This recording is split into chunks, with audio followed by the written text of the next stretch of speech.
Hello, I'm Hilary Hahn, and I'm here with, Yun. and you are a composer, Yes. but other things too? You do other things within the arts? Yes, I am also a performer and dabble a little bit of performance art, so to speak, and yeah. And you wrote a piece for my project with the 27 pieces, Hilary Hahn Encores. Yes. Do you want to talk a little bit about that? Sure. I wrote that piece and for you and Akori, and the title I think is the best part. People always are curious about it. People always, I hear so many versions. This part is the tiger meets. Now it's a rose. What is Rosa Rugosa? And things like that. Maybe we should just say what the title is? Yeah, the Okay. title is When a Tiger Meets Rosa Rugosa. And it's actually a Chinese, very well-known Chinese translation of the English poet Saxon in Heart, a tiger meets rose. And what I found funny is that in China, when I was in China, in November, and you just had us released, of course they have it online. Oh. Of course they have it online. And what I found is really interesting is that they immediately got the title. Because it's a familiar work. It's a familiar work, and especially it's only in English. There's no Chinese translation, but they immediately translated to the Chinese translation of that. So to me, it's such an interesting process of this translation of this original, and then when the Chinese do the translation, and then there's another people add another two phrases about it's a very Zen approach to it. Is that when you embody this tiger, you smell the rose, so lets things slowing down, and then you tear up when after a banquet. So it's a very inclusive feeling that speaks actually profoundly to me. And I think to investigate a piece that has both opposite forces that embody one, and also what to investigate the idea of what is a translation and what is not translation has always been a focal point of my artistic practice. Do you think that is because you are very deeply in different cultures yourself? I think so, because when you're in different cultures, you sort of very attuned to this gray area. So the gray area, this gradient scale of the gray area become very colorful. Because it's kind of like a rainbow effect to you. So it's not this two opposite dichotomy forces that fight with each other. Do you put that in your creativity in any way, or is that a whole separate world for Absolutely. you? I think that I, as you know, I dab myself in lots of different styles and different practices. But to me, it's a whole thing, and I think that is very much informed by where I come from and who I am. When I do different styles, I don't particularly think I'm doing different styles. I don't particularly think, oh, this is the culture that I'm in. This is the thing that I wanted to borrow. Or I never think it's borrowing. I think I have to assimilating first, and then having my own take on things. So what is your history, your personal history? Like, you were born, Yes. obviously, but then what happened after that? My parents. Yeah. Well, we're talking about you. Yes, like, I was born your memories, your experience. I was born and raised I was born and raised in Shanghai, China, and then I came here for undergrad and grad. Was that a comfortable transition? I guess I'm thinking more like musically, because you would have already had some training. Yeah, in China. In Shanghai. I grew up. I started piano when I was 4. Got into the Shanghai Conservatory, the prep division of Shanghai Conservatory when I was 6. So it's very much of a, this kind of Curtis or Juilliard prep division education. Yeah, and the middle school Shanghai Conservatory for 2 years, so I'm very much of a conservatory kid. Yeah. Was that then, because I'm thinking sometimes when you switch teachers or you switch schools, there's a whole different way of doing things, and then you have to figure out who you are in that new environment, and it doesn't have to be between countries. It can just be, one thing to another. Did you start composing in China, or did you start in this? Okay. Yes, composing since I was 11. Oh my goodness. Too long. Were you self-taught at first? No. So you started studying composition? No, piano, and then I took composition lessons with this professor. Was it because it was part of a curriculum? No, I just my hand was too small for being a really good professional pianist. 20 years down the road, yeah. I was doing really well, but I know there is, playing list is not my thing. Yeah, so I think that, and I'm always kind of like an outcast. And to answer you the question before that,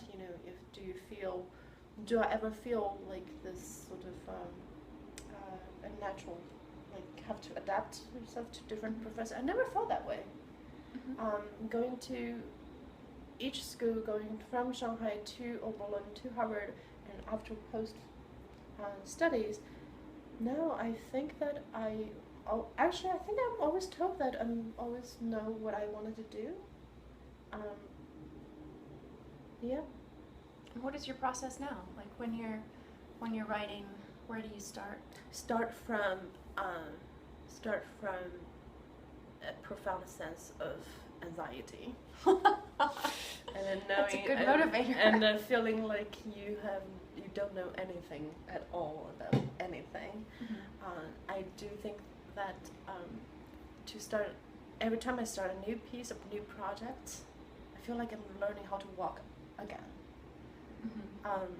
For instance, to write you that piece, it's been a while for me to write an acoustic, like very pure chamber only duet, that kind of setting, and I had such a good time writing for it too, and I took my time to really learn the instrument, not trying to do what I was doing when I was writing for a chamber version of violin, or the orchestra version of violin, or electronic, so I'm trying to learn different language or different technique. That's my goal for every piece or every project, that one project I have to do something I've never done before. So you create that situation where it's brand new. Yes. It's not just an illusion. You actually are creating that challenge to yourself. Well, maybe that is illusion too. But that's my goal, I think that's keep me going, and that keep me have idea fresh. And I think, everything is project based. It has to, whatever the technique is, it has to fit for the project. It has to be project-like, very focused. Yeah. At what point do you start to feel like you know that language? Like it's natural. So at first it feels like a brand new thing, but then later. I never think it's brand new. I think that it's something that you try to see. Oh, what happens if I do this? Let me try if this works or not.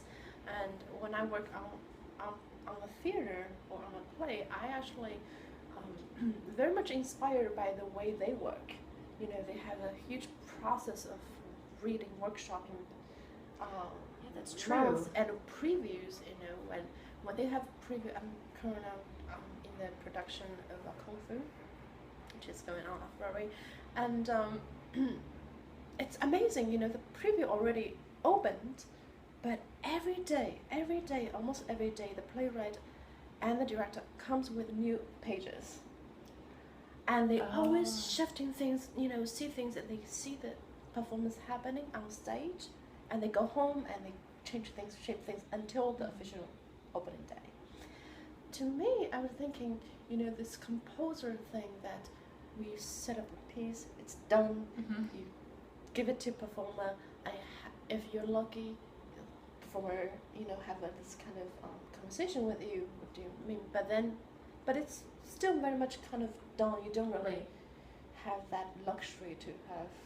Well, and the rehearsal period is very small. Very small. So the economy is very if different. things are changing, then it's no like one you get haven't rehearsed it done. at all. Yeah. But I was thinking to myself that what if we as a composer, you know, I would were to take a little bit of that kind of thinking process in my compositional process, being that once the piece is done, or even if the piece is still going, I still would think, okay, I'm still trying to audit, you know, do I really think, you know, can I fix it? Can I, you know, so you kind of always edit. Because that's what the performer's always doing. Exactly.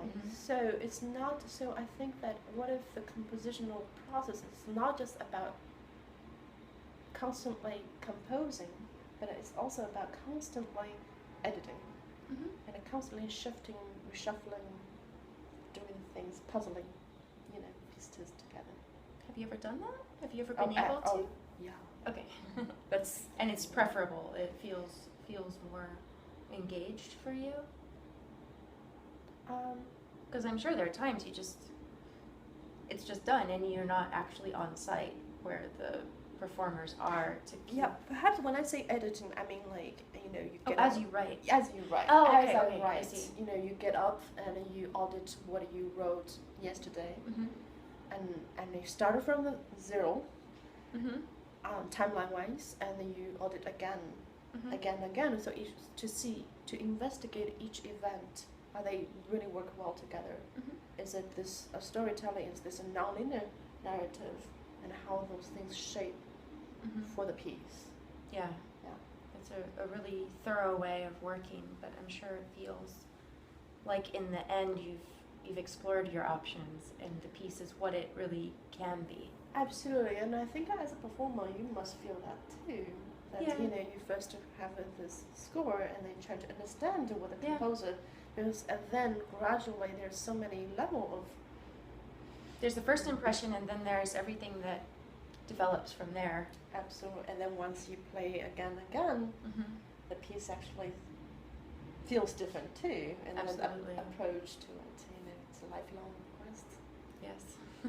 Well, final question. Yes. What is it you like most, or you absolutely love about being a composer? Or actually, because you do so many different things, like working in music, in the arts. You know, Hilary, I've been thinking this quite a bit. I never think art can solve problems. But I think that when artists have our works to reflect the society in which we live in, it's very empowering. It's very empowering not just for us, but also for people around us. And I think that is my driving force to be an artist. I think that